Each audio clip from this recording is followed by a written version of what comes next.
safer world is possible, and together we can and will make it happen. Thank you.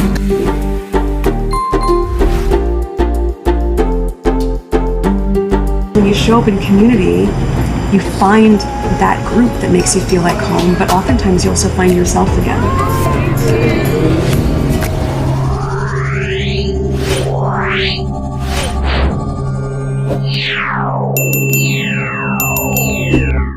5 minutes after 11 is the time. I said we weren't going to talk about Prince Harry, and we're certainly not doing a phone-in on him today. I mean, remain deeply sympathetic to his situation, and particularly with regard to the media. The media now, the newspapers now, the tabloid media now, which is pretty much all of it, really. I mean, literally, it's all of it.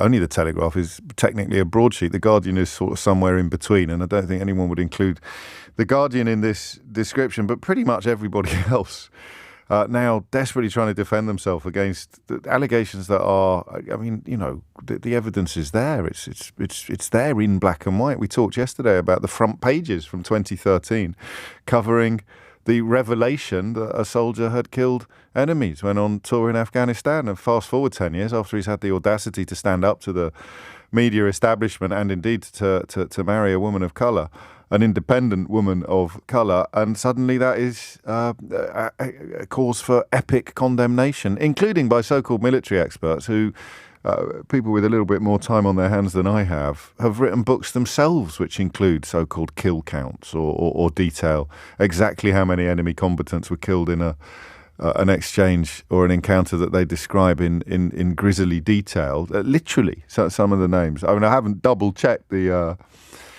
clips and the page shots, the screenshots that have been put on Twitter, so I won't name them personally, but you wouldn't be massively surprised to discover who they are. I'm going on the radio to slag him off, but I have also written a book which includes kill counts. Yeah, fine. But the reason I mention it is because guess how much it sold on day one in America, Canada, and the UK.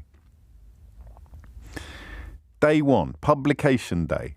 It sold 1.4 million copies in a day. That is phenomenal. That is the biggest selling first day total for any non-fiction book ever.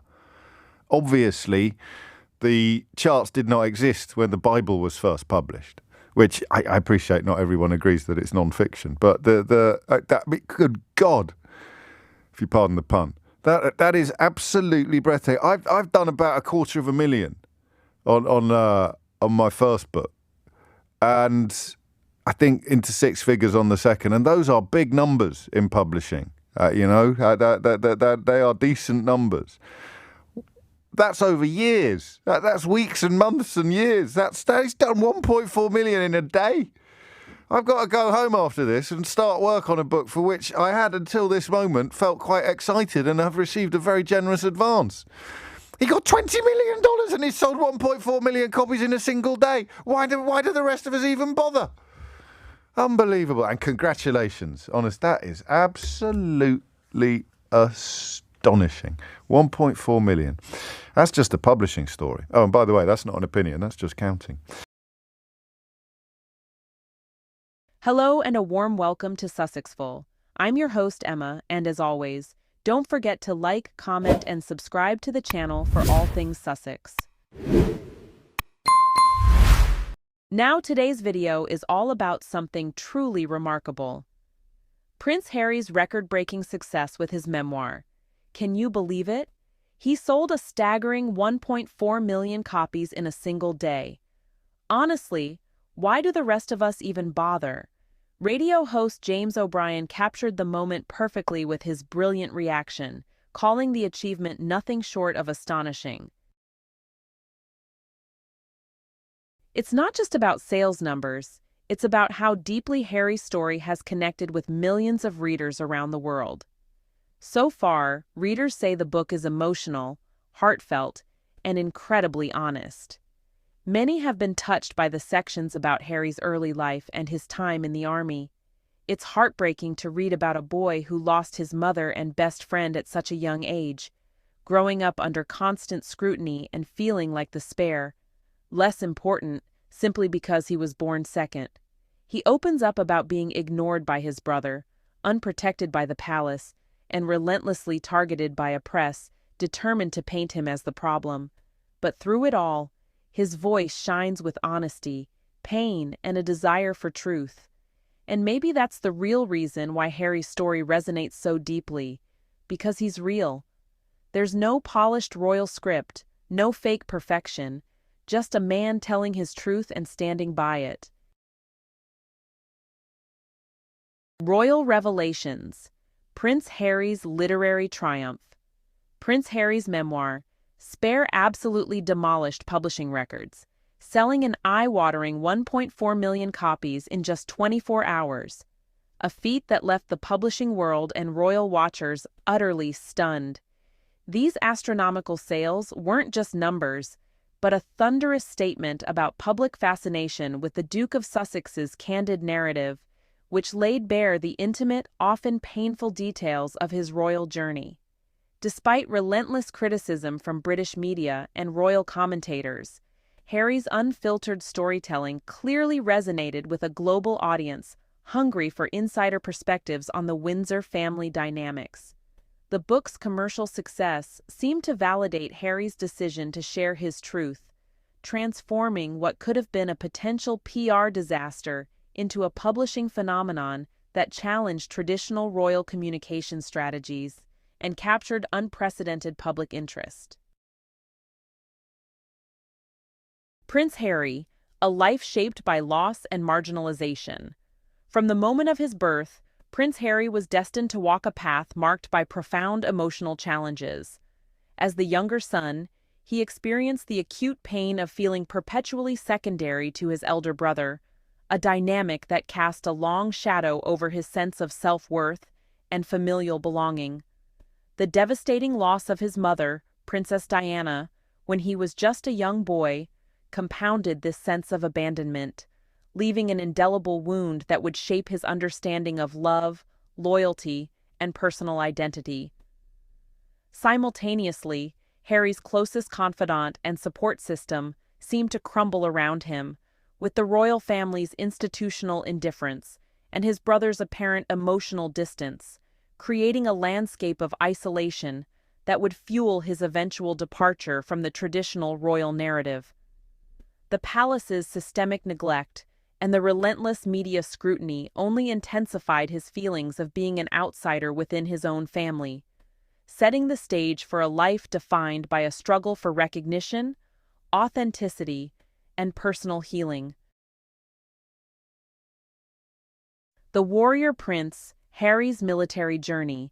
Prince Harry's military service wasn't just a career, it was a transformative experience that shaped his entire worldview. Having served in the British Army, specifically with the Household Cavalry and later in Afghanistan, Harry found more than just professional purpose. He discovered a profound sense of belonging that had eluded him in royal life. The military provided him a rare environment where his royal title held less significance than his ability to perform, work as part of a team, and demonstrate genuine courage. For Harry, the camaraderie among soldiers represented a raw, authentic connection he rarely experienced within the structured and often emotionally distant royal family, offering him a sense of genuine brotherhood and shared mission that transcended his privileged background. His military years weren't merely a professional chapter, but a deeply personal journey of self-discovery, where he learned leadership, resilience, and the true meaning of service beyond the ceremonial roles he'd known his entire life. The unhinged British media circus, Harry's relentless tormentors. The British media's reaction to Harry has devolved into a spectacle of unhinged hysteria, a grotesque carnival of manufactured outrage that would be comical if it weren't so transparently malicious. Their coverage reads like a fever dream of desperate hit pieces, each more absurd than the last, desperately attempting to paint Harry as some sort of royal pariah while completely missing the fundamental truth. The world sees through their transparent manipulation. These media vultures seem pathologically unable to comprehend that their relentless attacks only serve to highlight Harry's genuine humanity and underscore the public's genuine affection for him. Their hyperbolic screeds and calculated attempts to turn public sentiment against the Duke are about as effective as throwing marshmallows at a tank, revealing far more about their own desperation than anything about Harry himself. The global audience watches with a mixture of bemused pity and eye-rolling dismissal, fully aware that these media outlets are fighting a losing battle against a narrative of authenticity and compassion that resonates far beyond the narrow, suffocating corridors of British tabloid culture. The enduring allure of Prince Harry goes way beyond the royal facade. Let's be real, y'all. Harry's got something the rest of that stiff, buttoned-up royal clan could only dream of possessing: genuine charisma and an actual pulse. Despite the British media's relentless attempts to drag him through the mud, the global public just keeps on being captivated by the prince who dared to break rank and speak his truth. Where the rest of the royal family feels like a dusty museum exhibit, Harry comes across as achingly human, vulnerable, passionate, and refreshingly authentic. His popularity isn't just about good looks or royal lineage, it's about his ability to connect with people in a way that feels raw and real. The British tabloids can rage and pontificate all they want, but honestly, the world has made its choice. Harry resonates, and their manufactured narratives can't touch that fundamental connection he's built with millions around the globe. Royal Revelations, The Unstoppable Prince, Harry Book Phenomenon. So, James O'Brien, the razor-sharp British broadcaster, couldn't help but marvel at the extraordinary publishing milestone achieved by Prince Harry's memoir, which, y'all, just rocketed to an astounding 1.4 million copies sold in just 24 hours. With his trademark blend of sardonic wit and genuine amazement, O'Brien basically posed the million-dollar question that every aspiring author was likely muttering into their lukewarm coffee. Why do the rest of us even bother writing when one royal can effortlessly demolish publishing records with a single deeply personal narrative? The sheer magnitude of the book's success seemed to underscore not just Harry's personal appeal, but also the insatiable public hunger for an insider's perspective on a family saga that has captivated global audiences for decades. Prince Harry's memoir, A Window into Personal Heartache.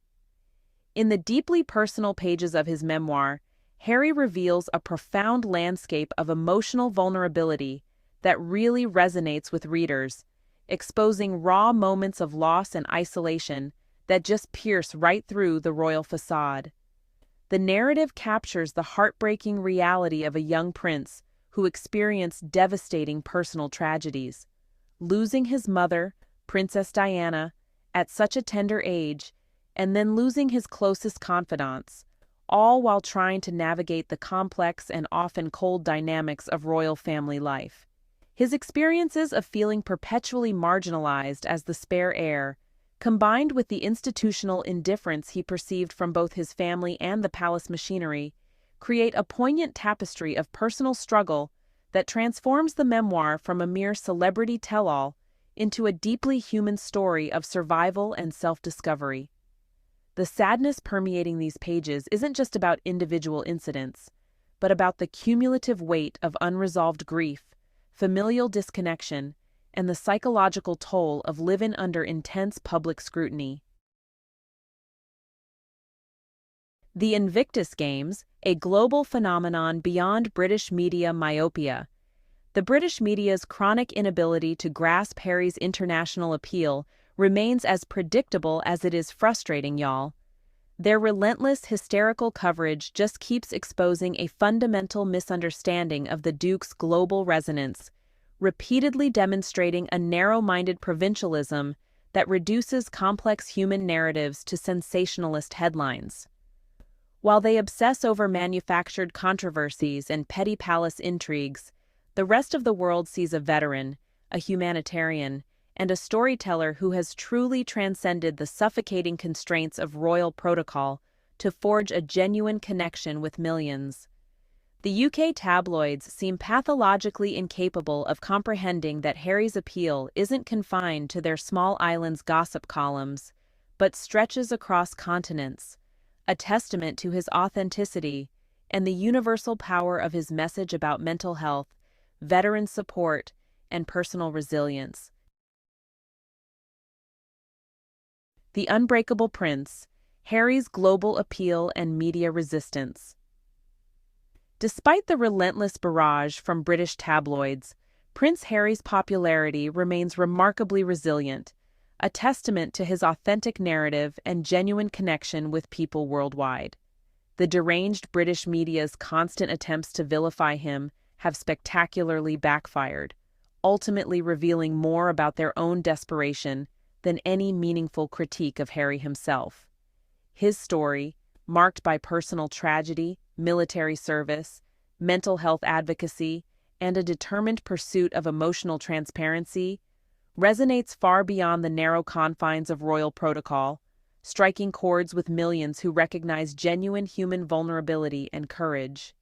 The global public sees right through the manufactured outrage, understanding that Harry's journey represents something far more profound than royal gossip, a real human being fighting to break generational cycles of trauma and silence, which, honestly, makes him infinitely more compelling than the stiff, traditional royal narrative that once defined the institution.